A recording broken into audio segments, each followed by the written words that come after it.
ये महिला अपनी व्हीलचेयर पर तेजी से आगे बढ़ रही थी। तभी उसे एहसास हुआ कि पीछे से कई लोग उसे पार करते जा रहे हैं। उसने मुड़कर देखा तो उसके होश उड़ गए। गलियारे में अचानक कई ज़ॉम्बी दिखाई देने लगे थे। डरी हुई महिला ने तुरंत अपनी व्हीलचेयर की रफ्तार सबसे तेज कर दी। किसी तरह वह अपने कमरे के बाहर पहुंच गई, लेकिन तभी एक नई मुसीबत खड़ी हो गई। उसके हाथ से कमरे का कार्ड गिरकर जमीन पर जा चुका था। अब उसके पास दोबारा जान बचाकर भागने के अलावा कोई रास्ता नहीं था। लेकिन यह तो सिर्फ उसकी परेशानी की शुरुआत थी। बहुत जल्द पूरी आलीशान क्रूज जहाज ज़ॉम्बियों के शिकार का मैदान बनने वाली थी, और इस भयानक तबाही की जड़ में था एक रहस्यमयी बच्चा जिसके बारे में कोई कुछ नहीं जानता था। हैरानी की बात यह थी कि उसने अपने ही खून की मदद से ऐसे जीव पैदा कर दिए थे जो ताकत और खूंखारपन में किसी पिशाच से कम नहीं थे। अब वह और उसका साथी मिलकर जहाज पर मौजूद हर इंसान को खत्म करना चाहते थे। उनकी योजना का पहला कदम था जहाज के सिग्नल टावर को नष्ट करना। ग्लेन कई वर्षों से इस जहाज पर काम कर रहा था। उसे जहाज का कोना कोना पता था, इसलिए उसने बड़ी आसानी से संचार व्यवस्था को ठप कर दिया। कुछ ही देर में यात्रियों को महसूस होने लगा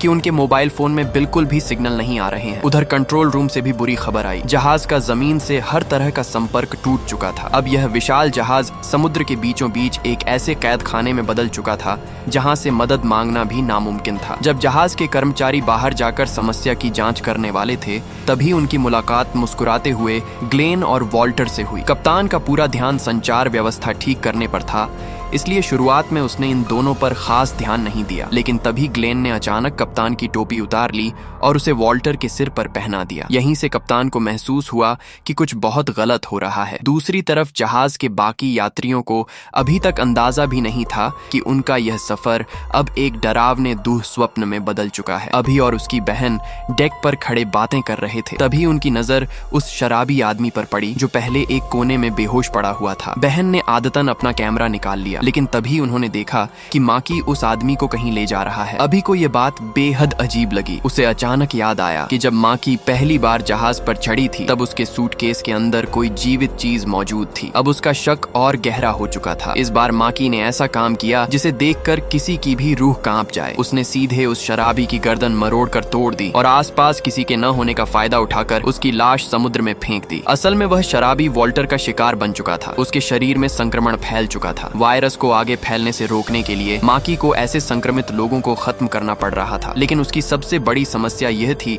कि उसे यह सब काम इंसानों की नजरों से छिपकर करना पड़ता था, और वायरस इतनी तेजी से फैल रहा था कि वह चाहकर भी उसे रोक नहीं पा रही थी। खासकर जहाज के भीड़ भाड़ वाले बार और मनोरंजन क्षेत्रों में माकी की नजर में ये जगह ऐसे टाइम बम थीं जो किसी भी पल फट सकती थी। उधर जहाज के एक अंधेरे गलियारे में बाउवेन दीदी को एक ग्राहक के पास सेवा देने का आदेश मिला। वह कमरे की तलाश कर रही थी कि तभी उसके पास से उसकी एक खूबसूरत सहकर्मी गुजरी। लेकिन अगले ही पल कुछ ऐसा हुआ जिसने उसके होश उड़ा दिए। किसी ने अचानक उस लड़की को पकड़कर कमरे के अंदर घसीट लिया। बाउवेन दीदी को यह घटना बेहद संदिग्ध लगी। वह तुरंत रिसेप्शन पर मदद मांगने पहुंची। समस्या यह थी कि उसने घबराहट में कमरे का नंबर नहीं देखा था, इसलिए रिसेप्शन पर मौजूद लिया और उसकी साथी अलग अलग कमरों की जांच करने निकल पड़ी। उन्होंने कई कमरों के दरवाजे खटखटाए, लेकिन कहीं भी कुछ असामान्य नहीं मिला। तभी अचानक लिया की साथी के वॉकी टॉकी से मदद की चीख सुनाई दी। लिया बिना समय गंवाए आवाज की दिशा में दौड़ पड़ी। वहां पहुंचते ही उसकी नजर दरवाजे पर बने खून से सने हाथों के निशानों पर पड़ी। अब उसकी साथी का कोई पता नहीं था। डर के बावजूद उसने हिम्मत जुटाई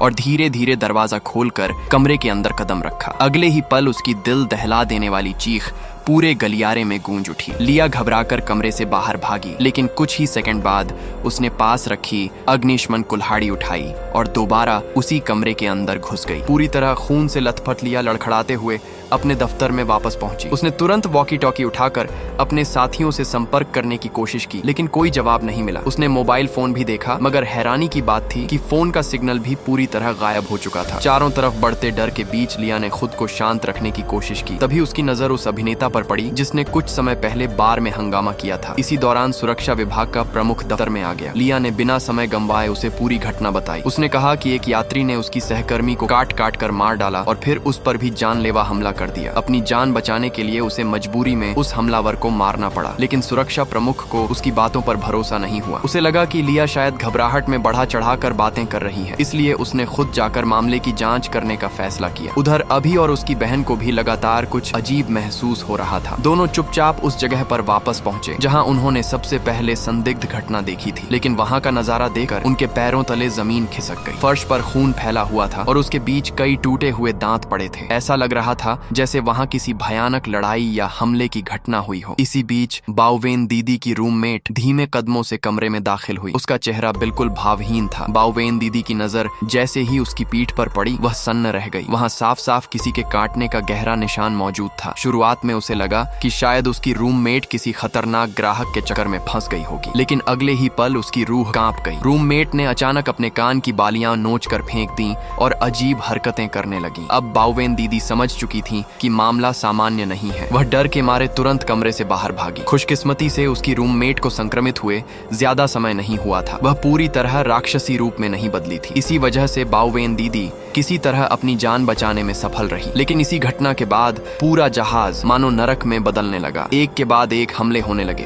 हर घंटे संक्रमित लोगों की संख्या बढ़ती जा रही थी। फिर अचानक यात्रियों से भरे रेस्टोरेंट में हंगामा मच गया। एक वेटर को किसी ने अचानक काट लिया था। उसके शरीर पर बने भयानक घाव को देखकर सभी लोग घबरा गए। सबको महसूस होने लगा कि जहाज पर कोई खतरनाक बीमारी फैल रही है। डरे हुए यात्रियों ने तुरंत रेस्टोरेंट का मुख्य दरवाजा बंद कर दिया, लेकिन यह फैसला भी उन्हें नहीं बचा पाया। अगले ही पल कई संक्रमित लोग दरवाजे पर टूट पड़े। वे अंदर घुसने के लिए पागलों की तरह हमला करने लगे। उधर निगरानी कक्ष में बैठी लिया कैमरों की फुटेज देख रही थी। तभी उसकी सांसें थम गईं। जिस सहकर्मी को उसने अपनी आंखों के सामने मरा हुआ देखा था, वह अब दोबारा खड़ी थी और लड़खड़ाते कदमों से गलियारे में चल रही थी। ये दृश्य देखकर लिया के शरीर में सिहरन दौड़ गई। उसे पहली बार एहसास हुआ कि यह कोई साधारण हत्या या बीमारी नहीं है, कुछ बहुत भयानक हो चुका था। तभी कैमरे में उसे माँ की दिखाई दी। वह तेजी से गलियारे में पहुंची और बिना एक पल गंवाए उस जॉम्बी बनी सहकर्मी को जोर से धक्का देकर वापस कमरे के अंदर बंद कर दिया। एक के बाद एक अजीब और डरावनी घटनाएं लगातार सामने आने लगी। अब सुरक्षा प्रमुख के पास लिया की बातों पर विश्वास करने के अलावा कोई दूसरा रास्ता नहीं था। लिया ने तुरंत जहाज के अंदर लगे फोन से कंट्रोल रूम में संपर्क करने की कोशिश की, लेकिन दूसरी तरफ से कोई जवाब नहीं आया। बार बार कॉल करने के बाद भी सन्नाटा ही सुनाई दे रहा था। यहीं पर लिया और सुरक्षा प्रमुख दोनों को एहसास हुआ कि जहाज पर कोई बहुत बड़ी मुसीबत आ चुकी है, लेकिन रेस्टोरेंट में फंसे यात्रियों को अभी भी बाहर की असली स्थिति का अंदाजा नहीं था। वे आपस में यही चर्चा कर रहे थे कि आखिर बाहर घूम रहे वे खतरनाक लोग कौन हैं। कुछ लोगों ने मदद के लिए फोन करने की कोशिश की, लेकिन सभी मोबाइल फोन बेकार हो चुके थे। किसी में भी सिग्नल नहीं आ रहा था। उधर निगरानी कक्ष में बैठी लिया कैमरों के जरिए पूरे जहाज पर नजर रख रही थी। तभी उसकी नजर रेस्टोरेंट पर पड़ी। वहाँ कुछ गड़बड़ होने वाली थी। संयोग से सुरक्षा प्रमुख द्वारा भेजे गए 2 सुरक्षा कर्मी उसी समय रेस्टोरेंट के दरवाजे के पास पहुंच गए। लिया उन्हें चेतावनी देना चाहती थी, लेकिन अब बहुत देर हो चुकी थी। दरवाजे के बाहर घात लगाए बैठे संक्रमित लोग अचानक उन पर टूट पड़े। दोनों सुरक्षाकर्मी कुछ समझ पाते उससे पहले ही संक्रमितों की भीड़ ने उन्हें घेर लिया। उनकी दर्दनाक चीखें पूरे रेस्टोरेंट में गूंज उठी। अंदर मौजूद यात्री डर के मारे कांपने लगे, लेकिन असली डर तो अभी बाकी था। कुछ देर पहले जिस वेटर को काटा गया था, उसकी हालत अचानक बदलने लगी। उसकी आंखें खतरनाक हो गईं और वह बेकाबू होकर पास खड़े मदद करने वाले व्यक्ति पर टूट पड़ा। अगले ही पल उसने उसे जोर से काट लिया। रेस्टोरेंट में अफरा तफरी मच गई। हालांकि वहाँ मौजूद लोगों की संख्या ज्यादा थी, इसलिए सबने मिलकर किसी तरह उस संक्रमित वेटर को काबू में कर लिया। उधर निगरानी कक्ष में बैठी लिया अब पूरी तरह समझ चुकी थी कि हालात उसकी कल्पना से कहीं ज्यादा गंभीर हैं। उसने तुरंत पूरे जहाज में आपातकालीन घोषणा करवाई। उसने सभी कर्मचारियों को आदेश दिया कि वे तुरंत सभी सार्वजनिक स्थान बंद कर दें। साथ ही दोपहर 3 बजे तक जहाज के भोजन कक्ष में पहुंचकर आपातकालीन बैठक में शामिल हों। लिया ने यात्रियों को भी चेतावनी दी। उसने कहा कि सभी लोग तुरंत अपने अपने कमरों में लौट जाएं और दरवाजे अच्छी तरह बंद कर लें। लेकिन यह जहाज इतना विशाल था कि ज्यादातर यात्रियों को समझ ही नहीं आ रहा था कि आखिर हुआ क्या है। अचानक मिले इस आदेश को सुनकर उनके चेहरों पर सिर्फ हैरानी दिखाई दे रही थी। इधर लिया लगातार कर्मचारियों को इकट्ठा करने में लगी हुई थी। तभी रिसेप्शन के पास उसकी मुलाकात ग्लेन से हुई। ग्लेन अब एक शक्तिशाली संक्रमित बन चुका था। उसे देखकर लिया चौंक गई। कुछ समय पहले उसके हाथ पर गहरा काटने का निशान था, लेकिन अब वह पूरी तरह गायब हो चुका था, मानो कभी कोई घाव था ही नहीं। लिया ने हैरानी से उसकी तरफ देखा। ग्लेन बस हल्का सा मुस्कुराया और कोई जवाब दिए बिना आगे बढ़ गया। जब उसे पता चला कि जहाज के सभी कर्मचारी भोजन कक्ष में इकट्ठा होने वाले हैं तो वह तुरंत वॉल्टर के पास पहुंचा। वॉल्टर उस समय आराम से खाना खा रहा था। ग्लेन ने धीमी आवाज में उसे पूरी बात बताई। यह खबर सुनते ही दोनों के चेहरे पर खतरनाक मुस्कान फैल गई। उन्हें ऐसा मौका दोबारा नहीं मिलने वाला था। ग्लेन का चेहरा धीरे धीरे और डरावना होता गया। उसने फैसला कर लिया था कि अब जहाज पर मौजूद सभी संक्रमितों को एक जगह इकट्ठा किया जाएगा। फिर जब सारे कर्मचारी बैठक में व्यस्त होंगे उसी समय उन पर एक साथ हमला किया जाएगा। अगर यह योजना सफल हो गई तो पूरी क्रूज जहाज हमेशा के लिए संक्रमितों के कब्जे में चली जाएगी। अगर ग्लेन की योजना सफल हो जाती तो जहाज पर मौजूद सभी यात्री सिर्फ शिकार बनकर रह जाते। अब ग्लेन के सामने उसकी वही लड़की खड़ी थी जिसे वह कभी दिल से चाहता था। लेकिन हैरानी की बात यह थी कि उसे देखकर उसके चेहरे पर जरा भी भावना नहीं आई। उसने बस हल्के से उंगलियां चटकाई। अगले ही पल वह संक्रमित लड़की बिना कुछ कहे उसके पीछे पीछे चलने लगी। उधर अभी और उसकी बहन को भी घोषणा सुनाई दे चुकी थी। दोनों अपने कमरे की तरफ लौट रहे थे। रास्ते में वे उसी रेस्टोरेंट के पास से गुजरे जहां कुछ समय पहले भयानक घटना हुई थी। बहन की आदत अभी भी नहीं बदली थी। इतना खतरा होने के बावजूद वह उस डरावने दृश्य की तस्वीर लेना चाहती थी। लेकिन कैमरे की आवाज सुनकर पास मौजूद संक्रमितों का ध्यान उनकी तरफ चला गया। यह देखते ही दोनों भाई बहन पूरी ताकत से रहने वाले हिस्से की तरफ दौड़ पड़े। उनके पीछे पीछे संक्रमित भी भागने लगे। रास्ते में जो भी लोग मिले वे बेचारे संक्रमितों का आसान शिकार बन गए। किसी तरह दोनों अपने कमरे के पास पहुंचे ही थे कि अचानक उनकी मुलाकात उनके शराबी पिता से हो गई। स्थिति इतनी गंभीर थी कि कुछ समझाने का समय ही नहीं था। अभी ने तुरंत अपने पिता का हाथ पकड़ा और उन्हें साथ लेकर दौड़ पड़ा। अब गलियारों में जगह जगह ज़ॉम्बी दिखाई देने लगे थे। तीनों जान बचाने के लिए लगातार भाग रहे थे। खुशकिस्मती से एक दयालु कर्मचारी ने समय रहते दरवाजा खोल दिया। वे तुरंत अंदर घुस गए और दरवाजा बंद कर लिया। इस तरह वे बाल बाल बच गए। बाहर से लगातार डरावनी गुर्राहट और चीखों की आवाजें आ रही थीं। अभी का चेहरा डर से सफेद पड़ चुका था क्योंकि उसकी माँ अभी भी बाहर कहीं फंसी हुई थी। उसकी चिंता और भी ज्यादा बढ़ गई। अभी की माँ के दोनों पैर ठीक से काम नहीं करते थे। वह हमेशा व्हील चेयर की मदद से चलती थी और अब पूरे जहाज में मौत घूम रही थी। उधर उसकी माँ भी खतरे को समझ चुकी थी और अपनी जान बचाने के लिए संघर्ष कर रही थी। धीरे धीरे पूरा जहाज संक्रमितों से भर चुका था। अब हर तरफ सिर्फ ज़ॉम्बियों का ही राज दिखाई दे रहा था। ग्लेन और वॉल्टर को अब किसी से छिपने की जरूरत नहीं थी। पहले वे चुपके चुपके काम करते थे लेकिन अब हालात पूरी तरह बदल चुके थे। संक्रमितों की संख्या इतनी बढ़ चुकी थी कि उनका पलड़ा भारी पड़ने लगा था। दूसरी तरफ बचे हुए इंसान छोटे छोटे बंद कमरों में छिपकर किसी तरह अपनी जान बचाने की कोशिश कर रहे थे। अभी बार बार अपनी माँ को ढूंढने बाहर जाना चाहता था लेकिन बाहर निकलने का एकमात्र रास्ता ज़ॉम्बियों से घिरा हुआ था। मजबूर होकर सबको अंदर ही बैठना पड़ा। मुसीबत यहीं खत्म नहीं हुई। बाहर खड़ा एक ज़ॉम्बी लगातार कांच के दरवाजे पर हमला कर रहा था। वह बार बार जोर से दरवाजा पीट रहा था। आखिरकार ऊपर लगा लॉक कमजोर पड़ने लगा। ऐसा लग रहा था कि वह किसी भी पल टूट जाएगा। तभी अभी की बहन की नजर पास बने स्विमिंग पूल पर पड़ी। उसके दिमाग में तुरंत एक योजना आई। उसने पूल का मसाज सिस्टम चालू कर दिया। पानी में तेज हलचल होने लगी। कुछ देर बाद जब वह ज़ॉम्बी अंदर घुसा तो उसे वहाँ कोई इंसान दिखाई नहीं दिया। असल में अभी उसके पिता और बहन तीनों पानी के अंदर छिपे हुए थे। ज़ॉम्बी उन्हें ढूंढ ही रहा था कि अचानक एक कोने से आवाज आ गई। वह तुरंत उस दिशा में दौड़ा। वहाँ एक बेचारा कर्मचारी काउंटर के पीछे छिपा हुआ था। ज़ॉम्बी ने उसे देखते ही पकड़ लिया। अभी और उसका परिवार ये सब अपनी आंखों से देख रहे थे लेकिन वे कुछ नहीं कर सकते थे। अगर वे मदद करने जाते तो खुद भी मारे जाते। इसलिए भारी मन से उन्होंने मौके का फायदा उठाया और चुपचाप वहाँ से निकल गए। उधर रेस्टोरेंट में फंसे यात्रियों ने पहले हमलावर बने संक्रमित व्यक्ति को रस्सियों से बांध रखा था। उन्हें लग रहा था कि अब खतरा टल गया है लेकिन उन्हें बिल्कुल भी अंदाजा नहीं था कि यह वायरस आखिर फैल कैसे रहा है और यही अज्ञानता बहुत जल्द उनके लिए एक नई तबाही लेकर आने वाली थी। रेस्टोरेंट में मौजूद लोगों को अभी भी वायरस के बारे में कुछ नहीं पता था। कुछ लोग तो उस दयालु यात्री की देखभाल भी कर रहे थे जिसे पहले संक्रमित ने काट लिया था। उन्हें लग रहा था कि बस घाव का इलाज कर देने से सब ठीक हो जाएगा। उधर रेस्टोरेंट के बाहर मौजूद संक्रमितों को किसी तरह वहां से दूर ले जाया जा चुका था। ये देखकर कुछ यात्रियों ने सावधानी से दरवाजा खोला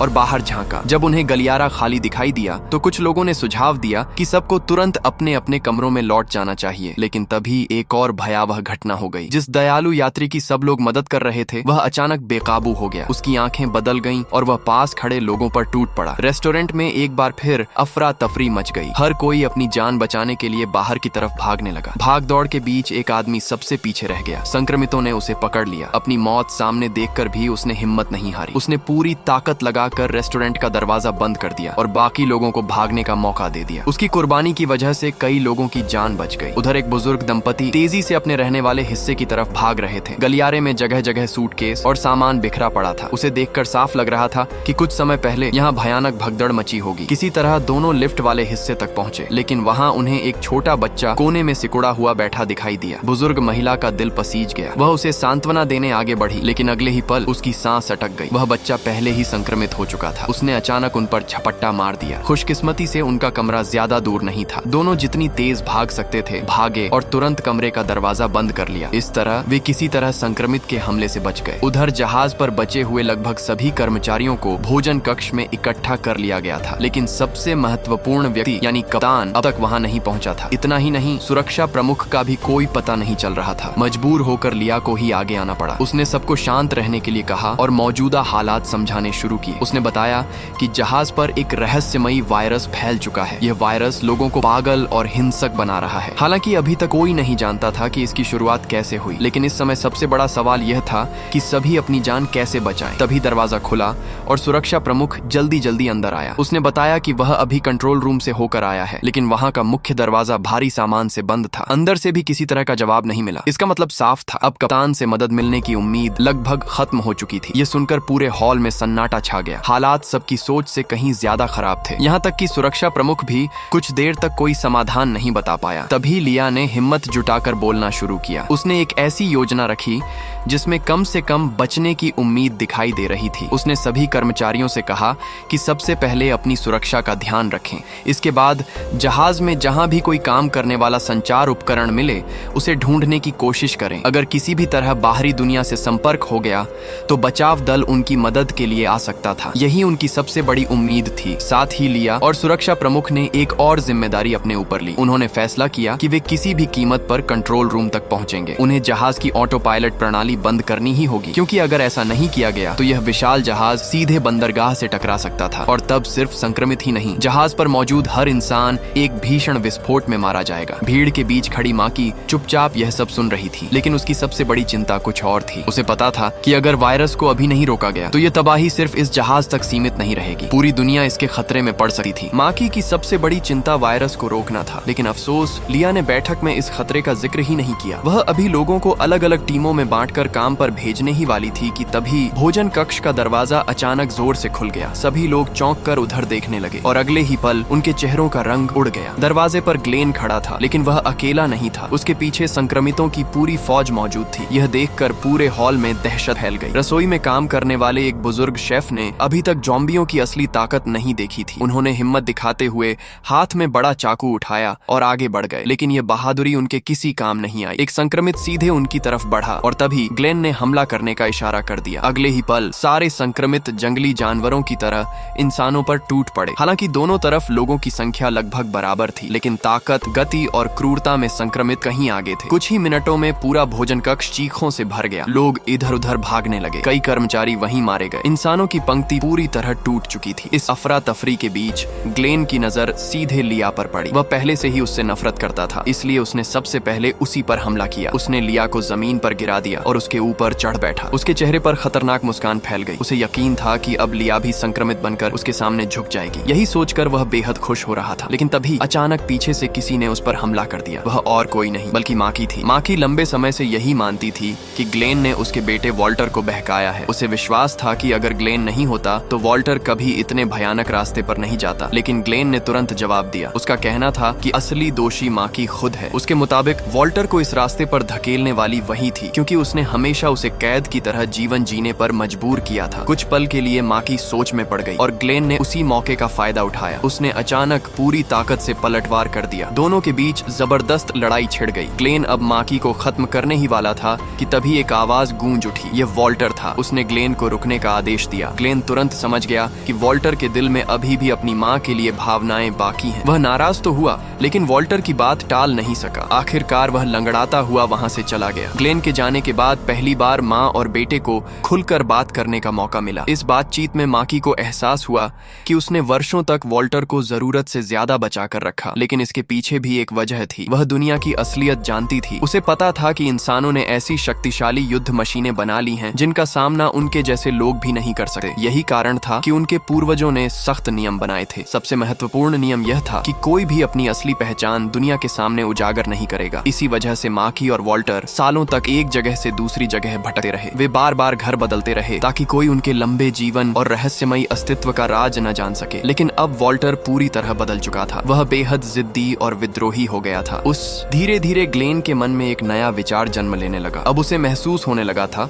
कि उसका मालिक वॉल्टर उतना शक्तिशाली नहीं है जितना वह हमेशा समझता आया था। वॉल्टर के फैसलों में उसे कमजोरी दिखाई देने लगी थी, खासकर तब जब उसने अपनी माँ माकी के सामने नरमी दिखाई। यहीं से ग्लेन के दिल में बगावत का बीज अंकुरित होने लगा। वह सोचने लगा कि अगर वॉल्टर सच में इतना ताकतवर होता तो भावनाओं के कारण कभी नहीं रुकता। अब हालात पहले जैसे नहीं रहे थे। माकी और वॉल्टर के बीच बढ़ते मतभेदों ने संक्रमितों के समूह को भी कमजोर कर दिया था, और सबसे बड़ी बात, अब उन दोनों पर माकी का नियंत्रण भी पहले जैसा नहीं रहा था। इसका सीधा असर जहाज पर बचे हुए लोगों पर पड़ने वाला था, क्योंकि अब संक्रमितों के बीच भी सत्ता और ताकत की लड़ाई शुरू होने वाली थी। और जब ऐसे खूंखार दुश्मन आपस में बढ़ जाते हैं तो हालात और भी खतरनाक हो जाते हैं। जहाज पर मौजूद बचे हुए इंसानों के सामने अब तक की सबसे कठिन परीक्षा आने वाली थी। उनकी हर सांस खतरे में थी, हर गलियारे में मौत घूम रही थी, हर दरवाजे के पीछे कोई संक्रमित छिपा हो सकता था। और अब उन्हें सिर्फ ज़ॉम्बियों से ही नहीं बल्कि संक्रमितों के अंदर पनप रही नई साजिशों से भी जूझना पड़ने वाला था। आगे क्या? अभी अपनी माँ को सुरक्षित ढूंढ पाएगा क्या लिया और बाकी बचे लोग जहाज को टक्कर मारने से रोक पाएंगे? क्या माकी अपने बेटे वॉल्टर को इस विनाश के रास्ते से वापस ला सकेगी, या फिर पूरी क्रूज जहाज हमेशा के लिए संक्रमितों के कब्जे में चली जाएगी? इन सभी सवालों के जवाब कहानी के अंतिम भाग में मिलेंगे। यहीं पर इस film bloody voyage blood cruise के भाग की कहानी समाप्त होती है। अब अगले